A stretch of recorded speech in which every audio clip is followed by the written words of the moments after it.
Well, Happy New Year. Now, this is our official Treeleaf Happy New Year ZAZENKAI, which, because of the calendar, actually is kind of a week into the new year here. And a little bit to me, it feels like the year has already started going. I'm back to work, and I'm sure a lot of other folks are back to what they do. But this is the new year. I should have brought the funny hat again and the whistling thing, you know.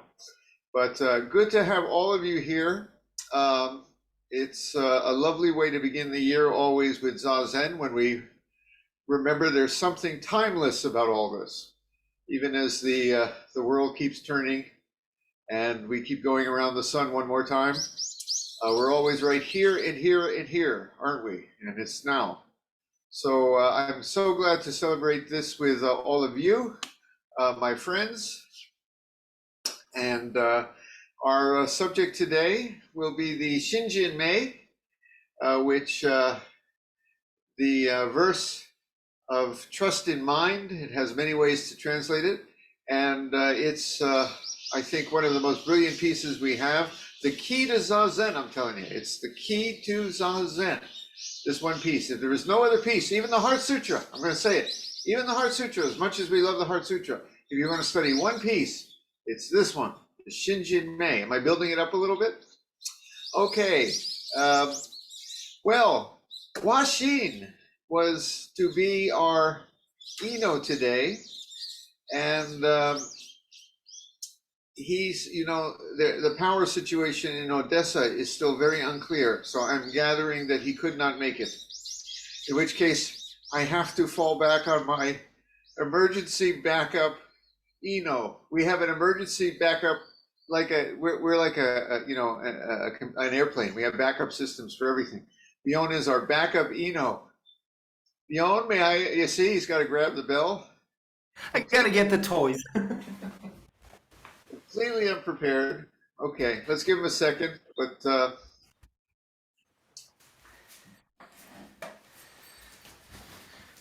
okay, and you can't in Japanese today, my friend. Yeah. He's got it. Bjorn, we're in good hands. Yeah. Yeah.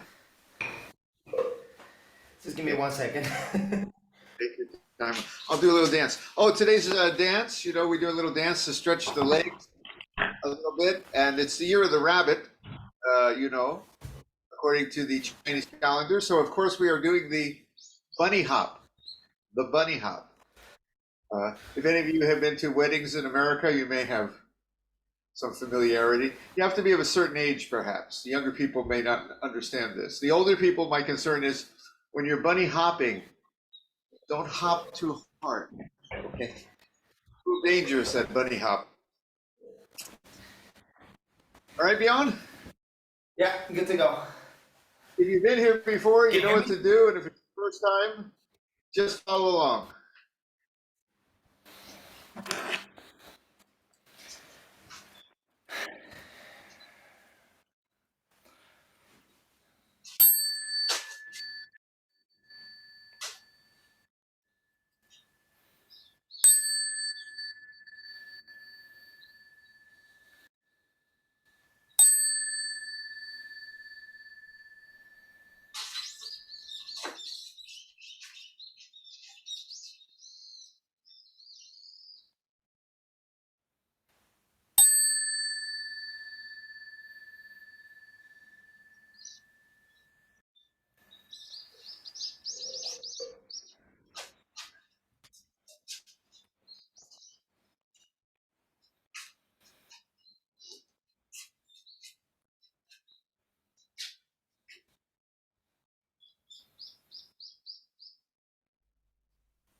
Makanya Shingyo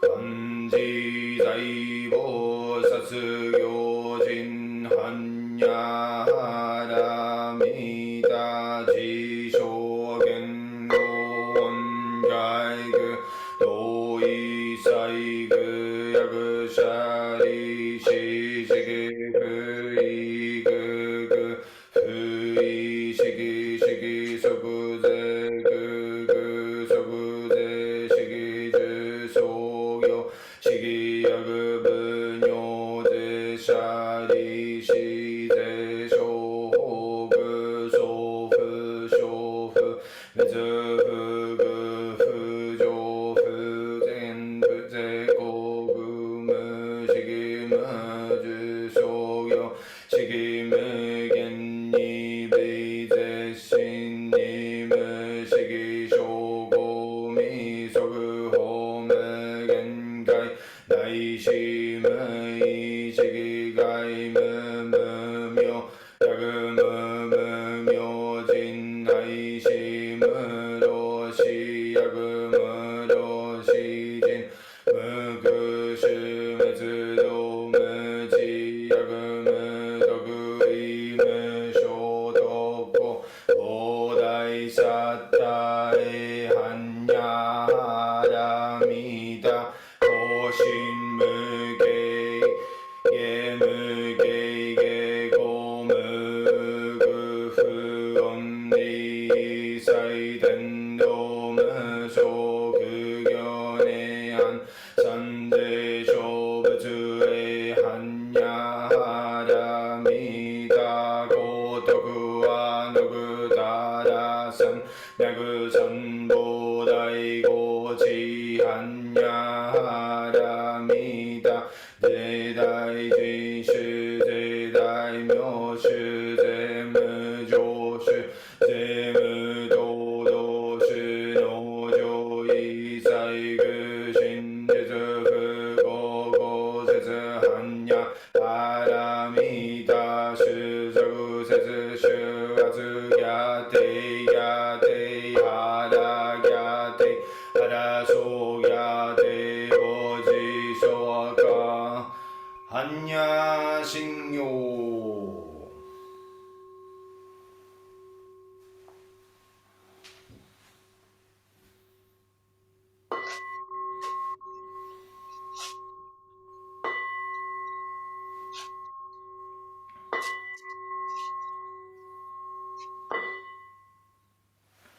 The identity of relative and absolute.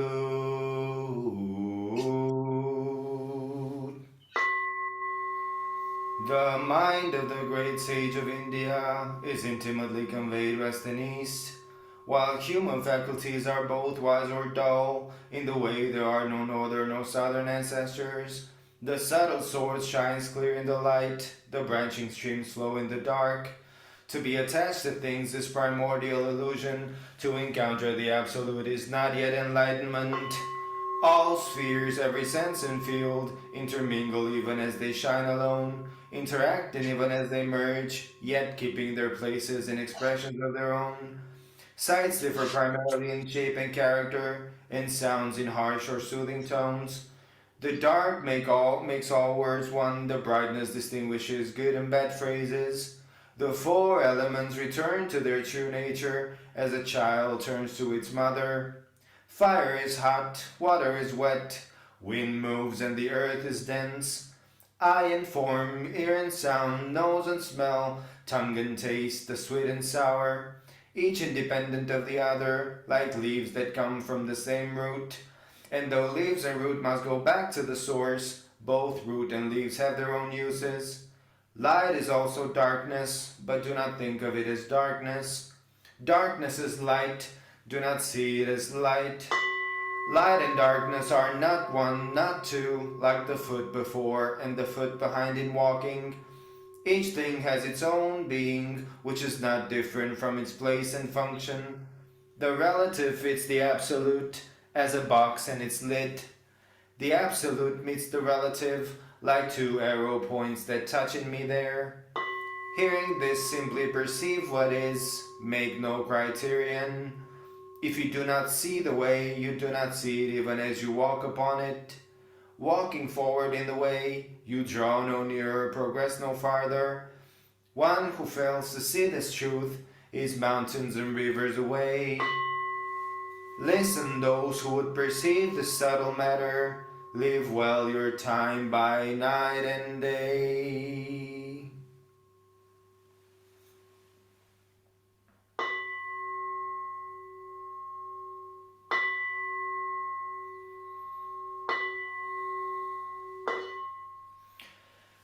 Buddha nature pervades the whole universe, reality existing right here now.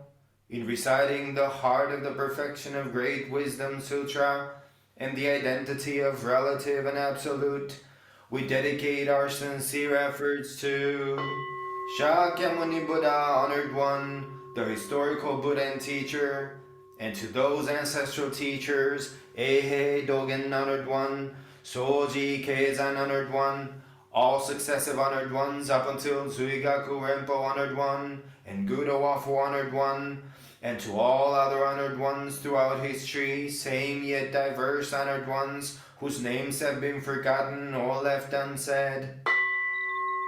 We also dedicate these efforts to the three treasures, Buddha, Dharma, Sangha, to all awakened ones and teachers in all places and times. We especially seek tranquility and well-being for all creatures now suffering or ill in health. May they be serene through all their ills. May their lives be at peace and wisdom pervade the darkness of ignorance. We dedicate our hopes and aspirations to all victims of war and violence and natural events, to the injured and to all families touched by these tragedies, to the healing of hatred in all countries and among all peoples, to the wisdom and compassion of our world leaders, to the peace of the world and harmony of all beings. Thus let the harmful effects of words, thoughts, and actions be dispelled, and compassion bloom in perpetual spring. May we all realize and live the enlightened way together.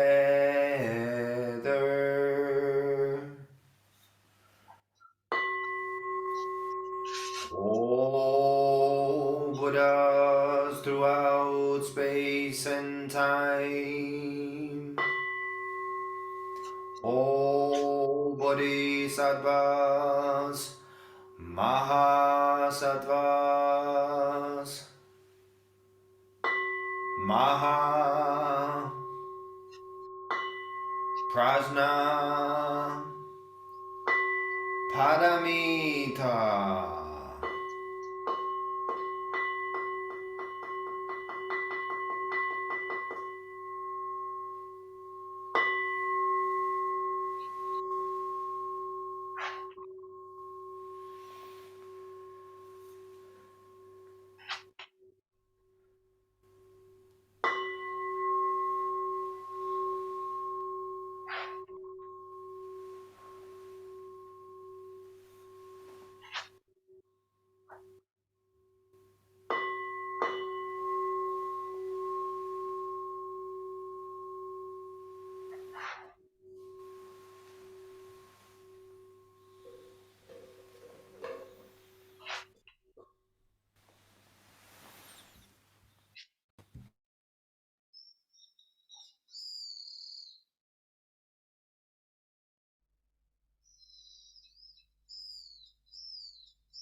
Zazen?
Zazen?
We will have a long Kinhin.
We will have a talk.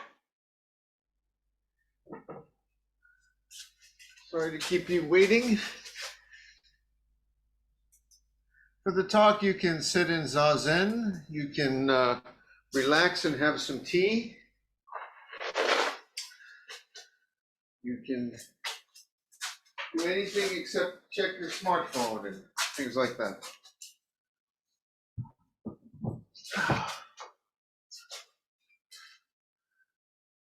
We're going to have the verse to open the sutra, if that's okay, Dion.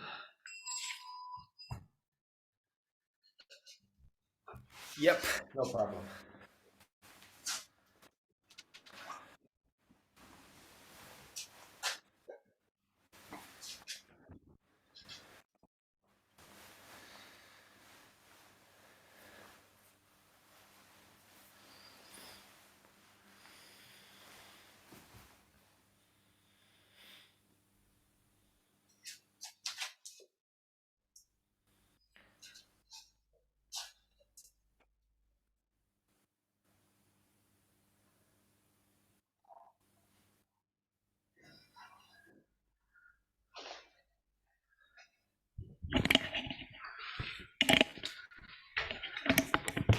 I'm all discombobulated.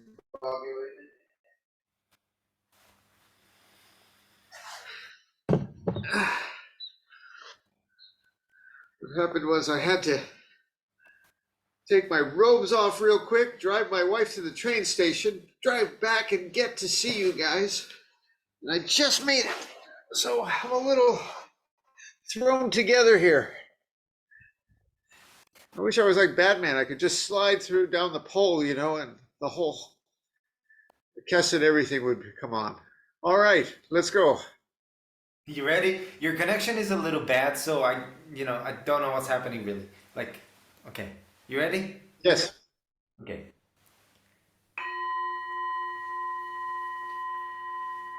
The Dharma, incomparably profound and infinitely subtle, is always encountered but rarely perceived. Now we see, hear, receive, and maintain this. May we all realize the Tathagata's true meaning. The Dharma, incomparably profound and infinitely subtle, is always encountered but rarely perceived. Now we see, hear, receive, and maintain this. May we all realize the Tathagata's true meaning. The Dharma, incomparably profound and infinitely subtle, is always encountered but rarely perceived. Now we see, hear, receive, and maintain this. May we all realize the Tathagata's true meaning.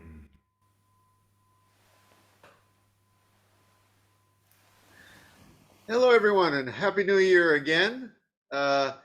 It's still the New Year season here in Japan. Just made it here. Happy New Year, Chris.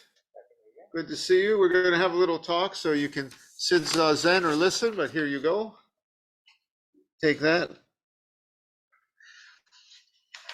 I want to thank Zenkon, who suggested that at some point maybe we can focus on the wonderful traditional writing known as the Shinjinmei, which has many ways to translate it into English. Faith in mind, trust in mind. We'll talk about that actually not today, but maybe after looking at the Shinjinmei for a couple of times. Well, where does that name come from?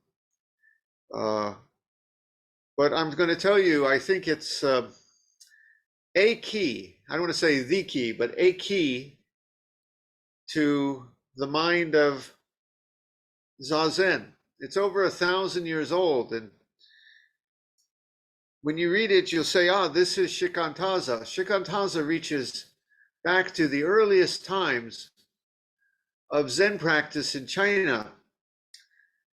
And we also have to recognize some aspects of where that Zen tradition came from. First off, who wrote the Shinjinmei? But that's probably not historically true. That's one of the things we now realize we Zen folks say traditionally, but there's no real evidence for that. It may be that it comes from another branch of the Zen tradition called the Ox Head, because this has been honored in the Zen world for over 1,000 years. And I say when anything has been honored for over 1,000 years, it doesn't really matter where it's come from or who wrote it. It's just good, and there's a reason for it. So whoever the author is, we bow and we say thank you. It's a brilliant, brilliant piece. It's also a piece which, quite frankly, shows, I believe, that when Indian Buddhism came to China, there was a very definite Taoist influence on Indian Buddhism. And this, shall we say, meeting of the Indian traditions and teachings and Chinese sensibilities and perspectives is where Zen came from. Now, I got to put a couple of asterisks. There's a book, I believe, by a Mr. Hinson, and I've read this book, and basically he makes the argument that Zen is just Taoism in Buddhist disguise. That's not true at all. Zen that we practice is Buddhism that reaches back to the earliest teachings of impermanence, what the Buddha taught about dukkha, the Eightfold Noble Path, all of that. And some people say, Barbara O'Brien sometimes says this, no, it is very little Taoist influence. They just happened, they were translating the language, so they used some of the Taoist words, like Tao, the way, and some of the other influences we'll see today when we read. And that's all. There's very little Taoist influence. And I say, no, that's not quite right either. There was more, how to say, when the Indian curry came to China, they definitely gave it a Chinese, was it by good fortune for us, many of the traditional Taoist teachings and the Indian Buddhist teachings fit together beautifully. They complemented each other, complement with an E, completed. They complemented each other. They enhanced each other. The Indian Buddhists were already teaching about emptiness and realizing this emptiness in our heart and what it is to give up desire. And then these perspectives that we'll see today are about putting down desire and about realizing emptiness, and they fit together beautifully for whatever reason. Now, not all Taoism is in Buddhism, by the way. Taoism is a really wild, kind of wacky religion that has to do very often with life extension and people trying to be immortals and doing things in order to live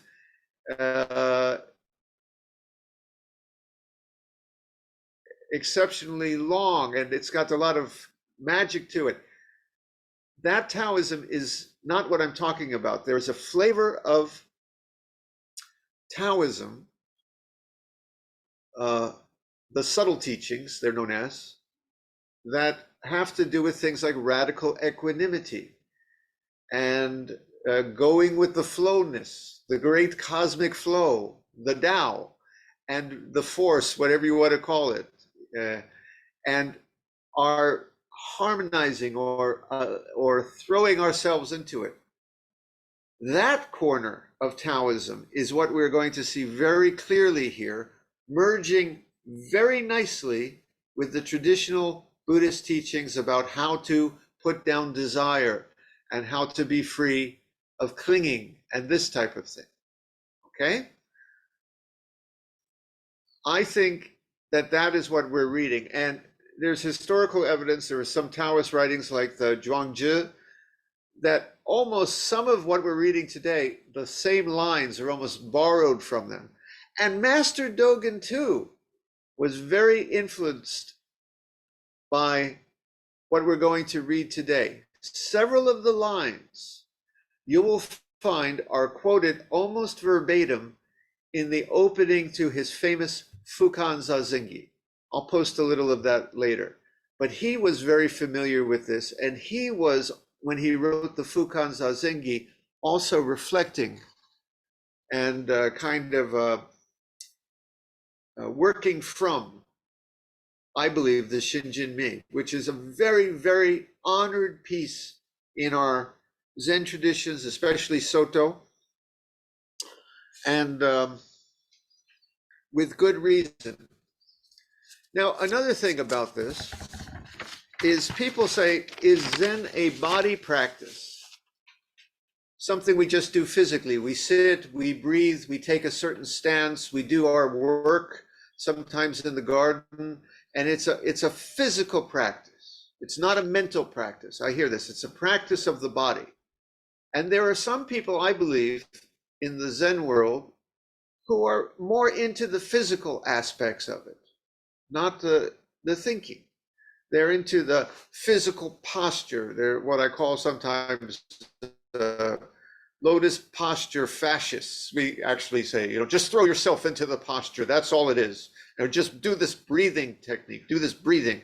That's all. And you get to samadhi. And that's what we're here for. Or do your work, your samu, your physical labor, and just throw yourself into that, or your ceremony, throw yourself into the physicality, and then you'll realize this. And are they wrong? No, no. That is a real way of practicing Zazen, and so much of the monastic practice, doing ceremonies, doing samu, cooking in the kitchen, sitting Zazen with nice posture, is about that. Throw yourself into the dance of the body, throw yourself into it, the movement. And I say, lose yourself and find yourself again, like a dancer who just becomes one with the dance. They're absolutely right. But there's also the mental aspect. Master Dogen has a wonderful passage in the Shobogenzo in which he says, there's Zazen of the body, there's Zazen dropping body and mind. And then he also says that there's Zazen dropping body and mind beyond Zazen dropping in mind, which I think he means don't just get caught in the idea of it, really experience this. But what I'm trying to tell you is there's also Zazen of the mind. There's also Zazen where it has to do with how you use your brain and thinking, or better, non-use your brain and thinking in a certain way. There's both. There's a time to be just throw yourself into the physical action, but when we're out in the world and dealing with the complexities of life, you can't just be in the lotus posture. There is a mental, shall we say, these attitudes or perspectives or insights about how we encounter and flow with the world mentally. That is part of our practice. There's the body part, yes, but there's also mental side. There's something about how we must use our thinking and brain and emotions. And that is what the Shinjinmei is mostly about, that we're going to see today. It's teaching you about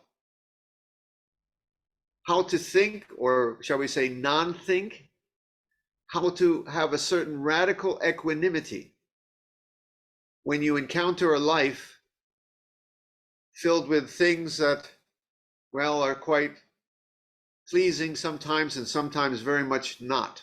All right, so let's dive into this. We're going to spend a few months, not every day, I mean these ZAZENKAI, because it's a long piece.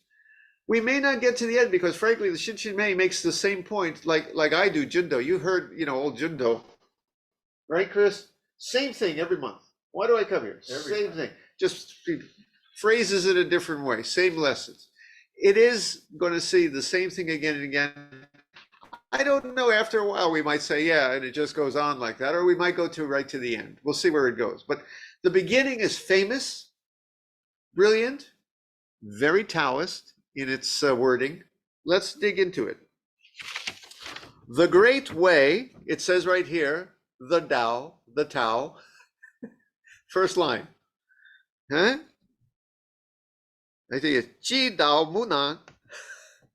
The great way is not difficult. How is my very bad, right, Brad?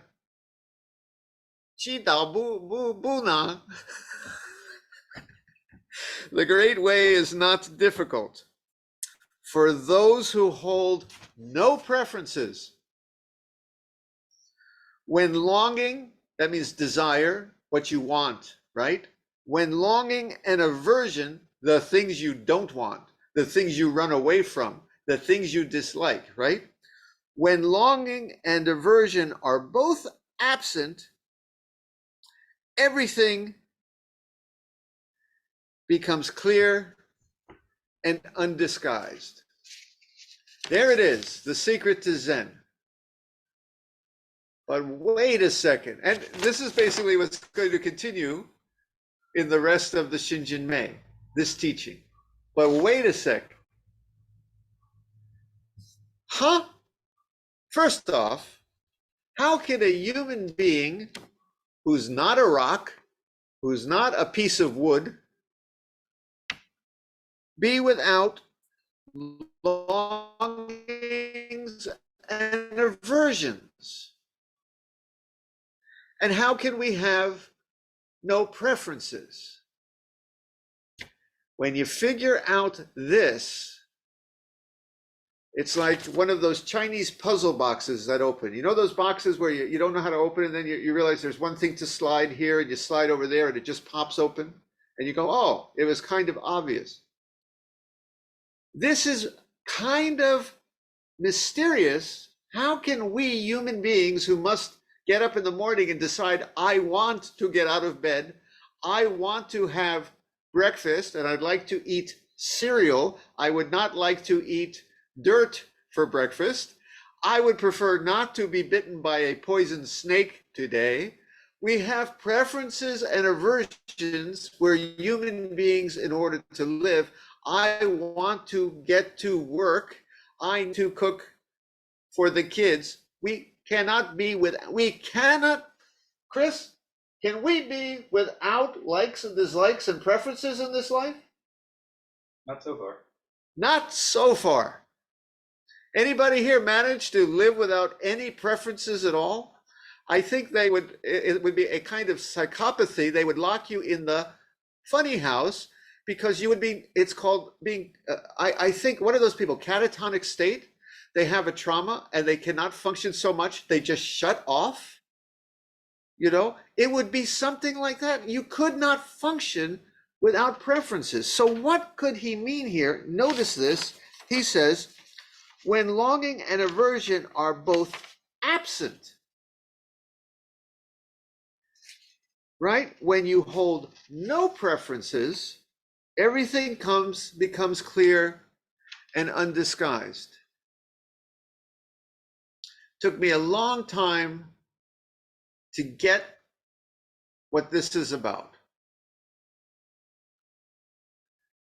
Fortunately for you, I'm about to share it with you, but really you've all heard it before if you've been here before, okay? Now the first thing is great misunderstanding. I think when people try to approach this, they say, oh, wait a second, we can't be free of preferences and aversions and things like that. He must mean we just tone them down.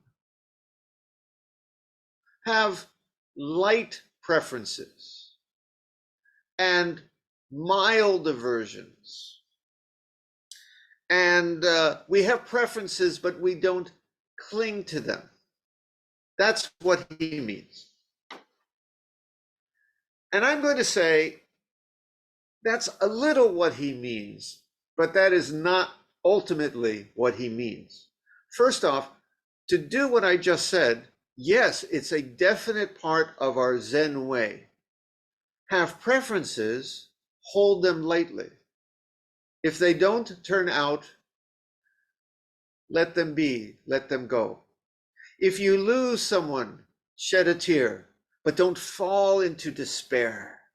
Hold your aversions lightly. If you fear something, fear it, but don't fall into panic. Try to keep it mild and calm. Yes, this is a very definite part of our Zen way. This is where the Indian Buddhism comes in. The middle way, the way of moderation. Yes, definitely.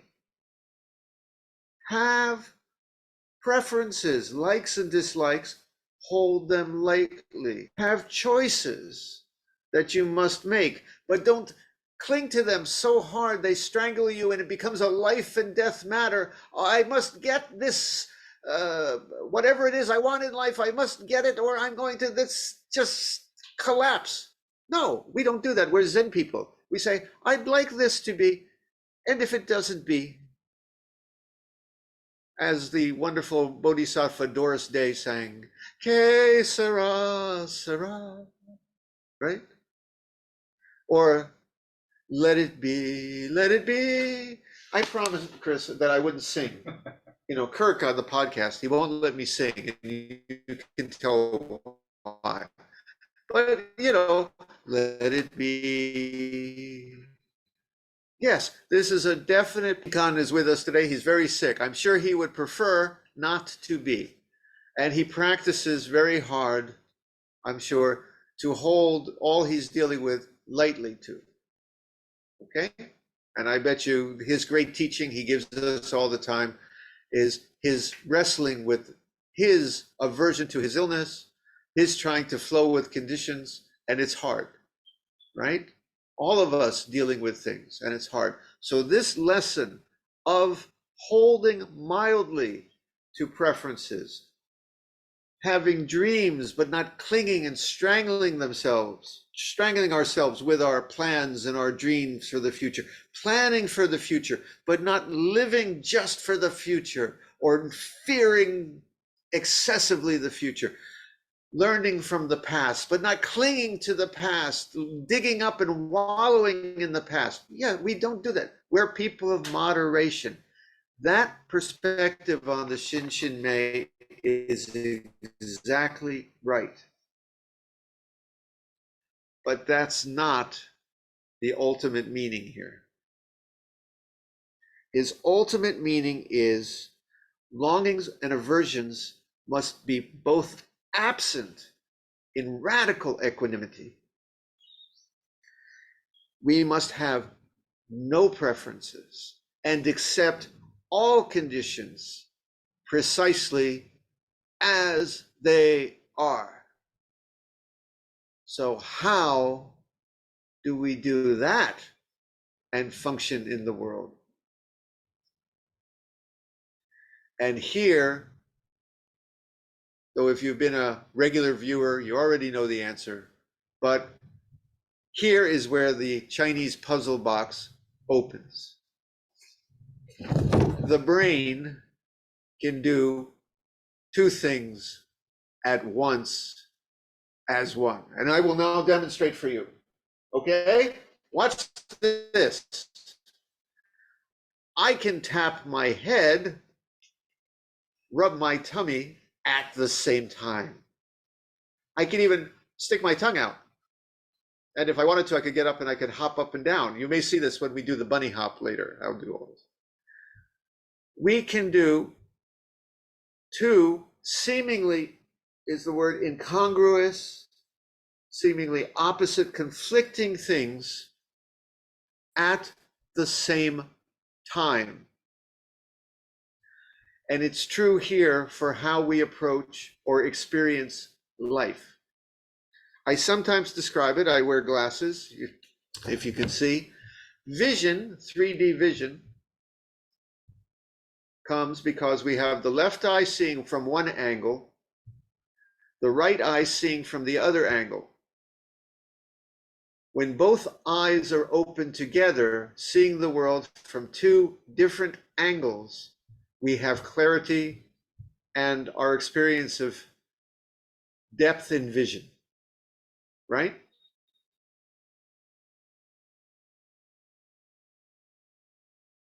Anyone been to the movies recently, seen Avatar 3D? They know what I'm talking about.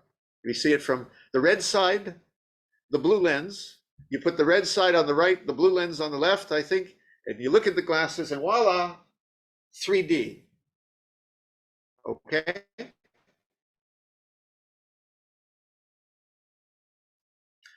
He's talking about that. There's one way to see the world with radical equanimity, and one way to experience a world of choices and decisions and things we love and things we fear and detest. And we encounter the world both ways at one, both eyes open. Both experiences in our heart at once. Of course, again, when you encounter the things you like and dislike in moderation, yes, that part is true. But at the same time, know the radical equanimity and acceptance of what is, wholly flowing with what is, so much that your desires are dropped. And we call this dropping body and mind, because it's the mind that clings and wants and desires. When you put down those wants and desires, that is mind dropping. Do this at once. And that's what you're going to hear him actually saying in a bit in the Shinjinmei. He's going to say, don't get lost in emptiness. Don't get lost in equanimity, but neither fall into the opposite. Do both at the same instant. Okay, let's continue from that. I think you would prefer if I continued at this point. Make the smallest distinction, however, and heaven and earth are set infinitely apart. Master Dogen quoted this in the Fukan Zazenki. If you wish to see the truth, then hold no opinion for or against. Again, a radical statement. Impossible unless you're a corpse in the grave.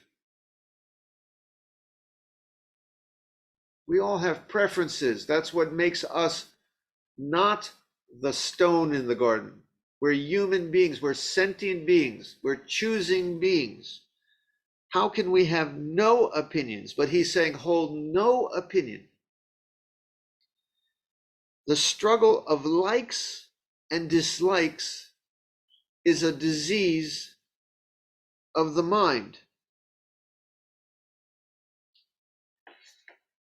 When this deep meaning of things is not understood, the mind's essential peace is disturbed to no avail. And this is where these kind of Taoist flavorings met Buddhism perfectly, because the Buddha spoke about dukkha is desire, which dukkha, desire frustrated.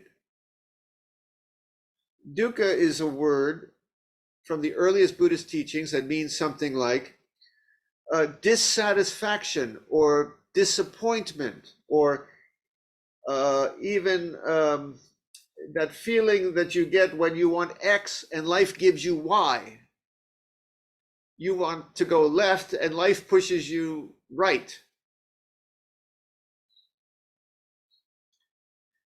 And the Taoists said, yeah, go with the flow, drop all desires. The Chinese values on this and the Buddhist teachings met perfectly.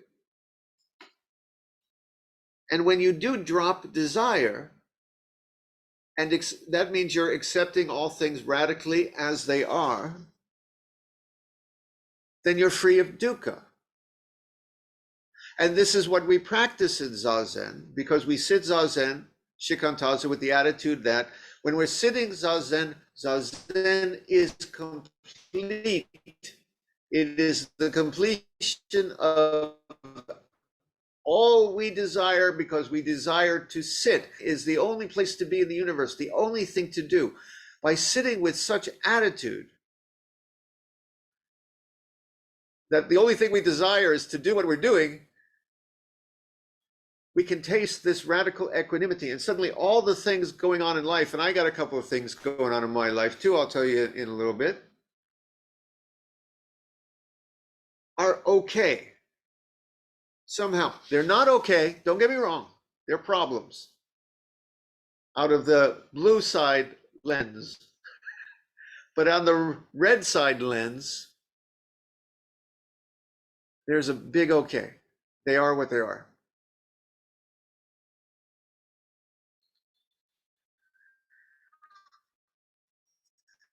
So when you put down the aversions and the attractions, the likes and dislikes, the desire, there is the mind's like vast space. Master Dogen also quoted that in the Fukan Zazengi. Can you still hear me? Okay. I would prefer that Zoom was always better, but you see, even that, the small things, the good things in life, we're filled all day with things we love and things we don't.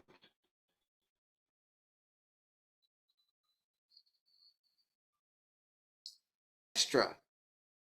Indeed, it is due to our, let me start that again. The way is perfect like vast space, where nothing is lacking and nothing is extra. And what do I always tell you about Zazen? Sit Zazen with the attitude that there is not one darn thing to add to this, not one darn thing to take away. I often say, are you having a bad day of Zazen? It's still perfect Zazen, because we never sit with an attitude of Zazen. This is bad Zazen, because you're picking and choosing. You're doing exactly what he's telling you not to do. Sit without picking and choosing, even when it's bad Zazen. Zazen is always complete with nothing lacking, even on those, those days, right? We sit with such attitude because of what is written here. The way is perfect like space. Zazen is perfect like space. The whole world is perfect like space. Did you know that? This whole messy, chaotic disaster of a world with all that's going on, this stuff is going on there in the news. It's perfect like space. How can that be? It's a mess. Out of the left eye, the red side. Out of the right side. Know this attitude that there is not one thing to add or one thing to take away. What do you mean? I got stuff to do. I got problems to fix. Yes, out of the red side, not out of the blue. Let me give you my story today. Now, there are things I think that viscerally causes fear, for example, or causes sadness. And we would be robots, rocks or robots, machines, if we didn't feel this. So right now, let me say, my big problem is this. I'll tell you about it. My son Leon's going to school in the United States. He's in college. He's having a little trouble. He's struggling. May ask him to take a leave of absence for a year. I think the experience has been a bit overwhelming for him. Okay? That's the thing I'm dealing with. What does that lead to for me? I wake up in the middle of the night and I feel, I don't know, a little disappointed at myself. Did I force him to go there? I got all these things going on in my head. I'm a little fearful for my kid. What did I do? I don't want him to, have a bad time.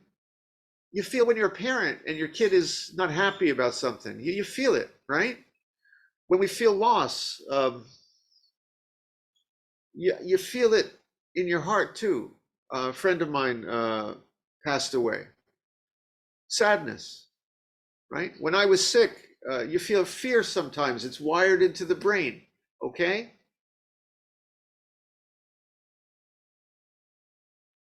I would be not human I would not want to be someone who didn't feel those things. It's a hard time. I feel bad. It's hard. Okay? At the same moment, over here, from these years of practice, there is not one thing lacking. This is the Tao, the way it flows. This is the way we go. This is life. Toss out your arms like someone on a river and let it carry you where it will. On the blue side. I don't want to be completely on the blue side. And the Shinjinmei is going to say, don't stay completely on the blue side. You're going to be lost floating in the river. You got to get back to the complexities of life, but don't get lost. And this is why we come to Zen practice or any Buddhist practice, right? We're lost in the world of aversions and fears and hates and sadness and depression and pain. Old, right? So then we think, okay, now I got to run completely to the other side. Oh, I got to be in the place where there's no problems. Everything's complete and peace. World, everything's perfect. The Shinjinmei is going to say, you fool, you can't stay there. That's a real place, by the way. There is a place where everything is just what it is and we flow and it is complete. But we also got to keep living in the other side. How do we do it? Open both your eyes, my friend, and see the world with clarity. If you mess this up even a little, as he says, heaven and earth are infinitely apart. You're a mile off, like that. Okay. All right, let's get back to it. Now, this is where he starts going and say it's both, okay? So he said, the way is perfect like vast space where nothing is lacking, nothing is extra. He didn't say a little bit lacking. He didn't say a little bit extra. He said, no, there's something perfect with nothing lacking in the whole universe, not one atom out of place, nothing extra. Indeed, it is due to our choosing and rejecting, our wanting and hating, right, that we do not see that. We need to have radical equanimity. But then he says, but live neither in the entanglement with things, chaotic blue side, world of likes and dislikes and all the busyness we must deal with, live neither in the entanglement with things, nor passively in emptiness. Somehow be in the noise and know the stillness and silence. Be in the chaos and know the quiet and unmoving. The Chinese, I believe, Brad, wu wei wu, something like moving. I get my tones all wrong, Brad. Don't tell. I don't up, down. There's all these tones in Chinese. I never got those. Okay, shh. I don't know. Wu wei wu, wu wei wu. Something. It's something like that. Moving, non-moving is one way to say it. Silence, non-silence. Or Dogen says thinking, non-thinking, like that. Okay? Thinking and the non-thinking. Preferences, no preferences. Choices, lightly held, no choices, like that. Live neither in entanglement, strangled by things, nor passively in emptiness. Be serene without striving activity in the oneness of things. Blue side. And such erroneous views will disappear by themselves. But when you try to stop activity to achieve passivity, your very effort fills you with activity. When you try to be peaceful, it's darn hard to be peaceful. I like to use the example of if you ever take water and you've shaken it, right? You're shaking it. It's got waves and tangles. This is your brain in the world all messed up. You're shaking this jar of water, okay? And then you try to calm it down by hitting it with your hand.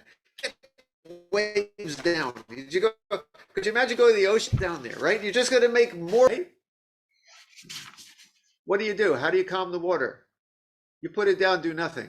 Just sit. Okay? So then the water gets all calm and still. That is beautiful. But wait a second, we got to get back to life. That means that we need waves and we need ripples. That's what life is. The Shinjinmei is telling you the still water is still there, ever present in the waves and rivers. The point is not to get the water perfectly still. That's a nice place to visit. Wouldn't want to live there, couldn't live there. Right? Nor do we want the chaotic water. Bouncing up and down our mind, the world, chaos, tangle, fears, sadness. Oh my God. Right? Nor do we want to hit it down. Get down there, get calm. No. Sit still, do nothing. But then realize that the waves and the ripples are the still water. The water has gone nowhere. The movement, the noise is the silence. This is our practice. When you try to stop activity to achieve passivity, your very effort fills you with activity. Now here he says it. As long as you remain in one extreme or the other, you'll never know oneness. Non-duality does not mean that we get beyond all separate things. It's that you realize that the world of separate things is the world of no separation, is the wholeness. The waves are the still ocean. The noise is the silence. The hands on the clock are turning with time. This is good for the New Year's. But there's a still face that does not move. Timeless, unmoving, still face and the moving hands of time are the whole thing together. Don't just get falling into the moving hands and seeing time pass, the days pass, the years pass. Don't just try to stay in the timeless place beyond time. Know that the timeless place and the moving of time are both-sided coin. Not one, not two, we say. Okay?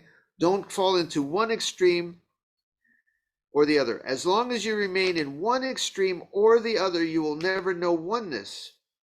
Those who do not live in the single way fail in both activity and passivity. Know the passivity that is activity. Know the activity that is passivity. Know the doing that is still your stillness in your heart, shall we say. There's a good way to look at it. Your body's moving, your mind has to move, but you also know the timeless face. You have to make choices. Things make you sad or afraid, but you also know something that's complete and beyond fear. As one. Those who do not live in the single way fail in both activity and passivity, assertion and denial. Now here's the famous closing lines we will finish with today. To deny the existence of things is to get stuck in existence. To assert the emptiness of things is to turn away from emptiness. That's one way to translate this. To get lost in the division of things, this world of separate things that conflict, some of which please us, some of which don't, some of which we want to grab more of, some of which we wish to push away. To get lost there is actually to be a prisoner. To try to push them away is to be stuck in existence. To deny the existence of these things is to be really stuck by them. To think emptiness, oh, okay. Emptiness is what I want, to be just in the wholeness one. Even my separate sense of a separate self kind of dissolves into the wholeness of all things. But if that's where you try to be, you're actually kind of turning away from the true meaning of emptiness, because the separate things are the wholeness, and the wholeness are the separate things. Even the tensions and conflicts of life are the peace that's beyond, I like to say, the peace beyond all broken pieces, you see. So we'll close on that today by saying, my friends, know the world, blue side on the left, red side on the right, open both eyes and know the world both these ways. When we sit Zazen, this is the reason we sit, in the completion and wholeness of just sitting. All things as they are, okay? And I know you would prefer that I stop talking now, so I will. Any questions using this one wonderful technology where we have folks as close as right behind me and all on the other side of the world? Anybody? Comments, complaints, aversions, likes, dislikes? Zen Facebook, I don't know. How would you have Zen Facebook? We have no likes or dislikes. I don't get that. Anyway.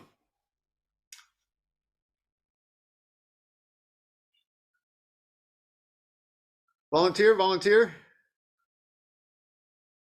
No? Really?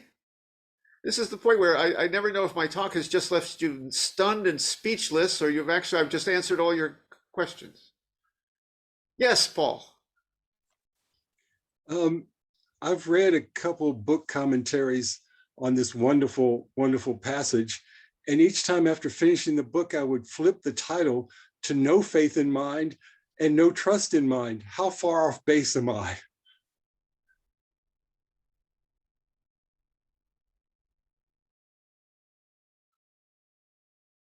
In your heart, you think no faith in mind, no trust in mind. Well, there's a famous koan that says no mind. And it's such a trust, I like to say, that there's nobody to be trusting and nothing that in need to trust. Like?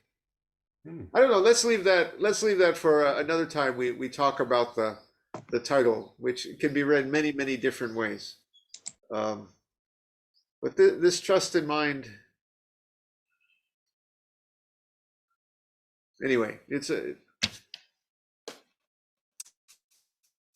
I'm going to leave that one for now.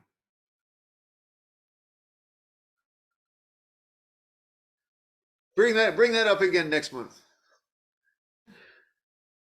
Comment? No? Okay then. Well, Beyond, we're going to, may I ask you to close the sutra, and then we're going to have a short, super short Zazen. I do this to remind you that Zazen is not always a matter of long or short. Sit even for a moment beyond thought of time. Sit as that clock face, and that is complete Zazen, even for snap of a fingers. Beyond, if you would. May the merits of these teachings penetrate into all things, in all places, so that we and every sentient being together may realize the Buddha's way. All Buddhas throughout space and time. All Bodhisattvas, Mahasattvas, Maha Prajna Paramita.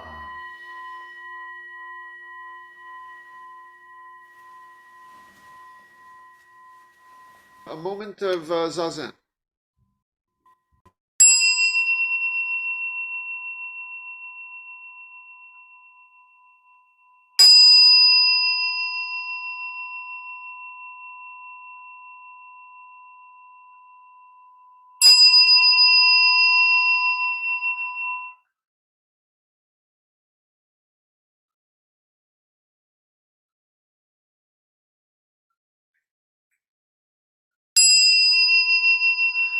Thank you. That was wonderful, Zazen, complete and whole, nothing lacking. Now, now the next thing is it's the year of the rabbit, isn't it? Right, Chris? You know the bunny hop? No. Oh no. You got to be maybe of a certain age and have gone to too many weddings. But there's something called the bunny hop. It's one of those rituals. It's as sacred as the hokey pokey. You know, the hokey pokey that we do here is an ancient ritual going back down the Silk Road. They've traced it to many also weddings. Ancient tradition is the bunny hop. I forget the Sanskrit name for it, but it is the bunny hop, which is fitting for the year of the rabbit, which, you know, if you're a Zen practitioner, you always have to learn these new rituals, which are all about how to place the hands and the feet. So I will explain it to you.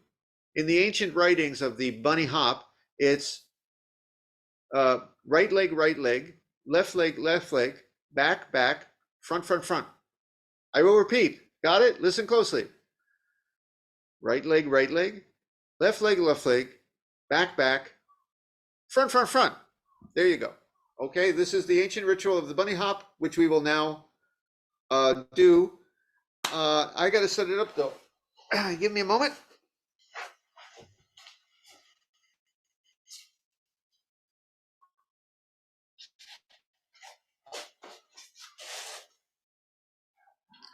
I got to do my two legs in the meantime.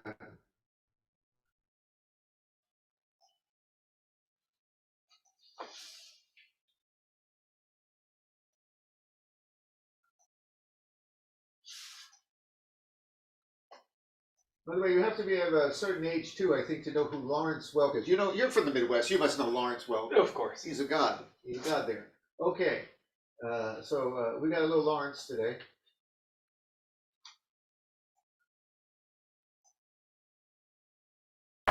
And here's an appropriate song and dance that was made very popular by our good friend Ray Anthony. Let's all have some fun with the bunny hop. 1, 2, and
That is the traditional ritual of the bunny hop.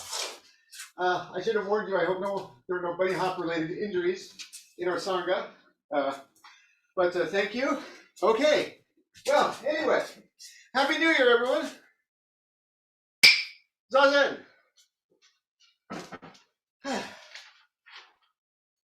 Quite the workout there, the bunny hop. I remember putting your hands on the girl's waist in elementary school and doing the bunny hop. Jundo, make sure you stop the sharing sound. Oh, the sharing. Yes, yes. Stop the sharing. Stop the sharing.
a long Kinhin?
We will recite the metaverses, followed by Zazen.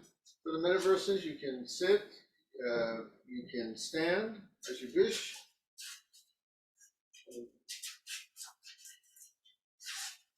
I go around the whole thing. No shortcuts. You want to sit over there? Anywhere you want to sit. As you wish.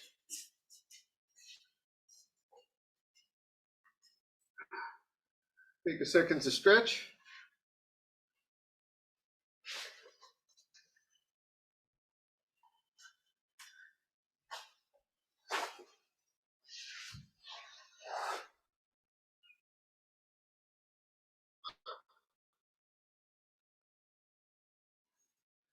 Very good.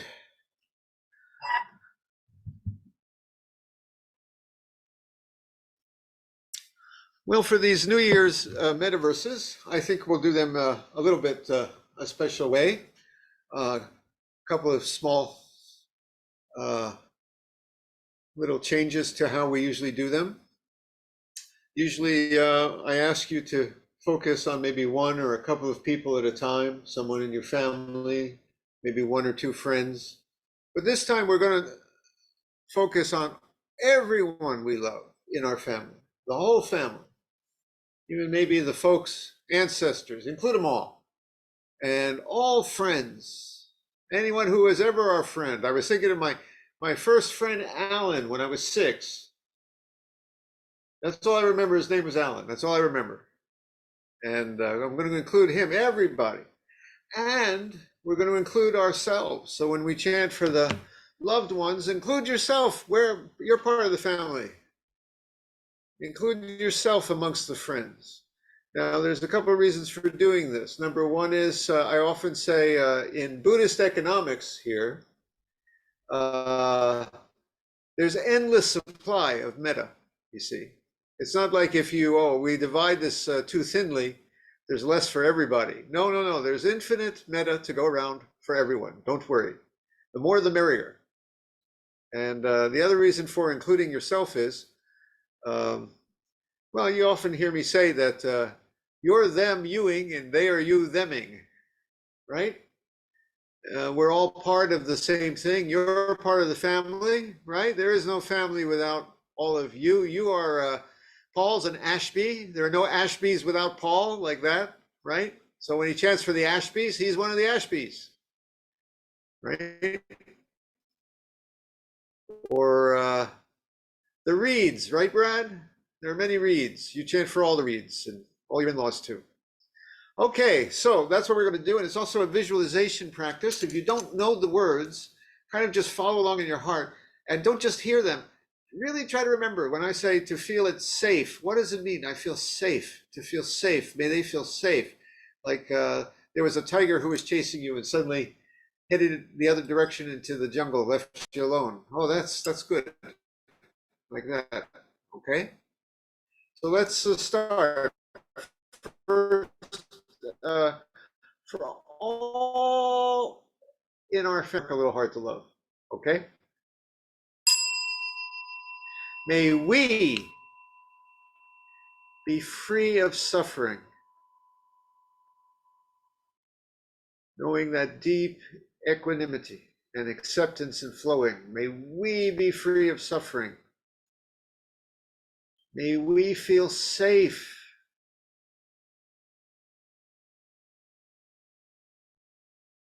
May we feel still in all the hustle bustle. Let's know stillness, all of us. May we be free of enmity. Enmity means hate. All the hate gone.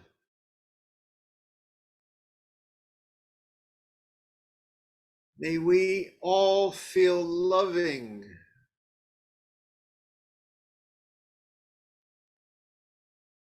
May we feel grateful, grateful for all of it, as the Shinjinmei says, even our aversions and distractions, the things we want, the things we don't want, we feel grateful because that's life's banquet.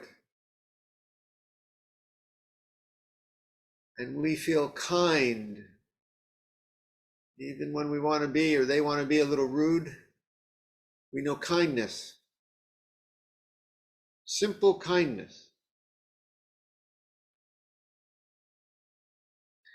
May we be healthy. That'd be nice. But, well, that doesn't always happen, said the Buddha. So may we be at ease in all our ills, even the hard ones.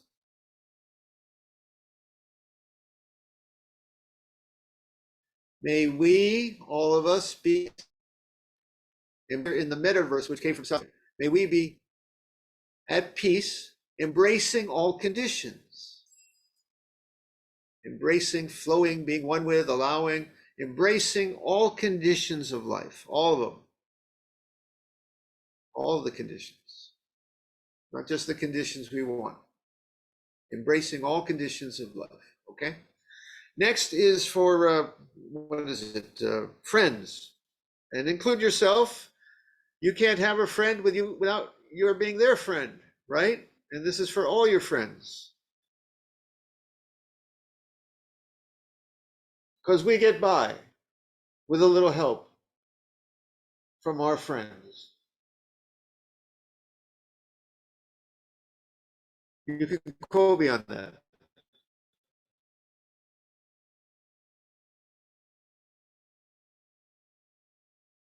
Not gonna lie, with a little help. I'll post it later. Okay, for all our friends, may we, again, may we be free of suffering. May we, dear friends, feel safe and still. All my friends, even the ones having a hard time, even the ones I haven't heard from in years. I'm going to look up, I saw a recommendation the other day. Think of an old friend and give them a call. Find them, give them a call, talk no longer than 8 minutes. It's a nice time just to catch up. 8 minutes. That's all you got to do. Project. May we be free of enmity. I lost a couple of friends because things got, misunderstanding. May we be loving, grateful, kind, simple kindness. May we be healthy. A couple of my old friends are very ill.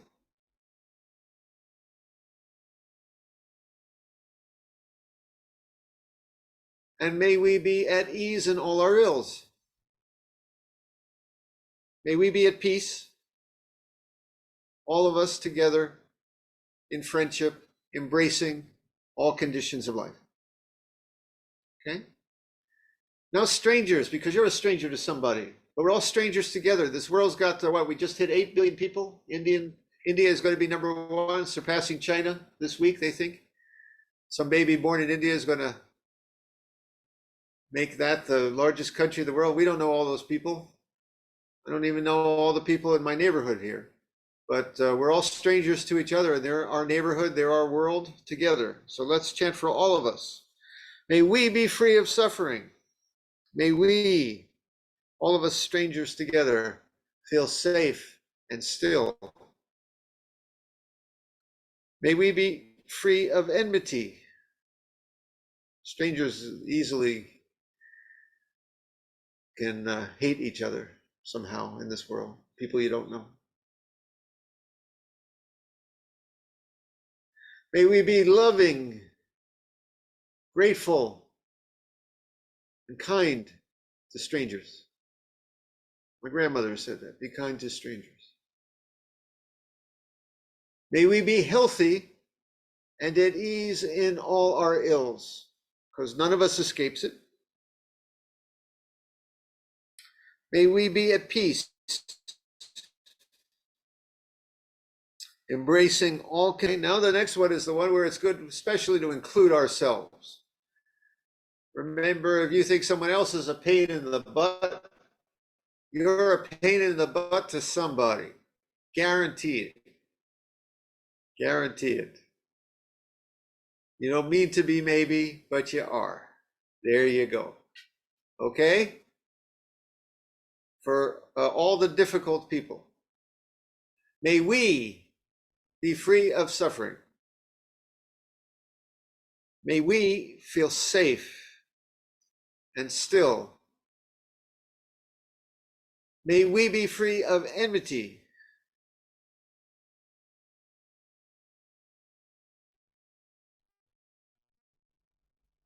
May we be loving and grateful and kind and not such a pain in the butt to each other. How's that?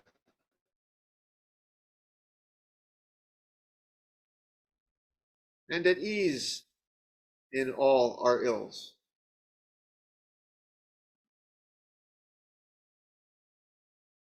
May we be at peace,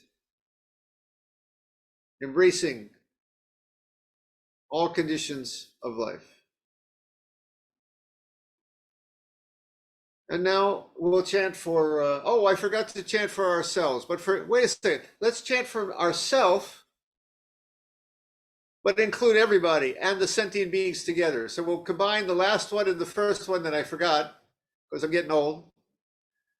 Chanting for ourselves and all sentient beings, which includes everybody we've chanted for, including them again and more. Okay? Let's chant. May we be free of suffering.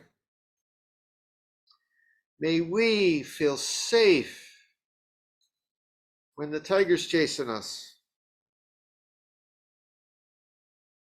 And still when we get no rest. May we be free of enmity when we really want to be pissed off. May we be loving when we don't feel it. May we be grateful when we're not. May we be kind, tempted to be nasty.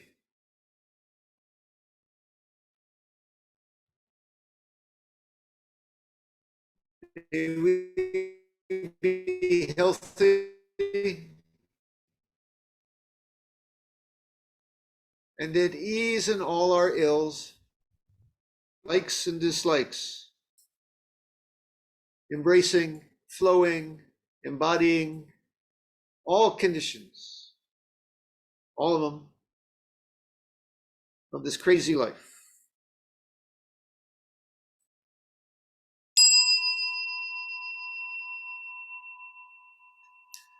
Okay, let's see. This is ZAZENKAI. We got a few minutes. Let's see. What would you do to ZAZENKAI? Anyone bring any cards? No? Okay, let's sit a little Zazen. Ready? Just you can sit where you are. Ready? Come as you are. Face the wall. Face where you are. There you go.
We will now recite the verse of atonement and the.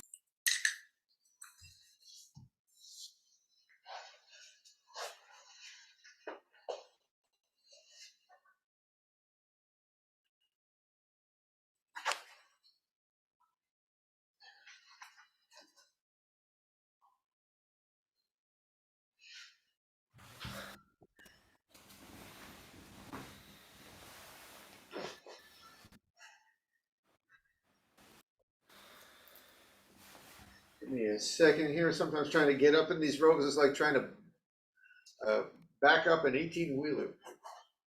Everything's gonna go. Let's see. Up here. Okay.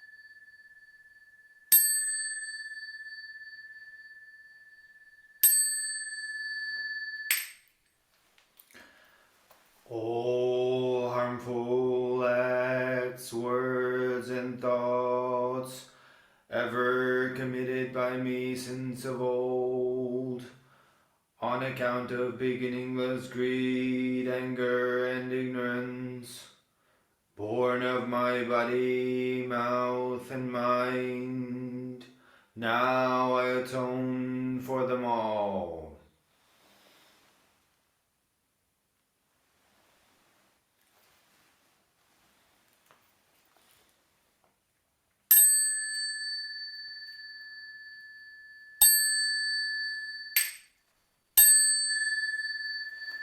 To save all sentient beings, though beings numberless, transform all delusions, though delusions inexhaustible, perceive reality, though realities boundless, attain the enlightened way, a way unattainable. To save all sentient beings, though beings numberless, transform all delusions, though delusions inexhaustible, perceive reality, though realities boundless, attain the enlightened way, a way unattainable. To save all sentient beings, though beings numberless, transform all delusions, though delusions inexhaustible, perceive reality, though reality is boundless, attain the enlightened way, a way non-attainable.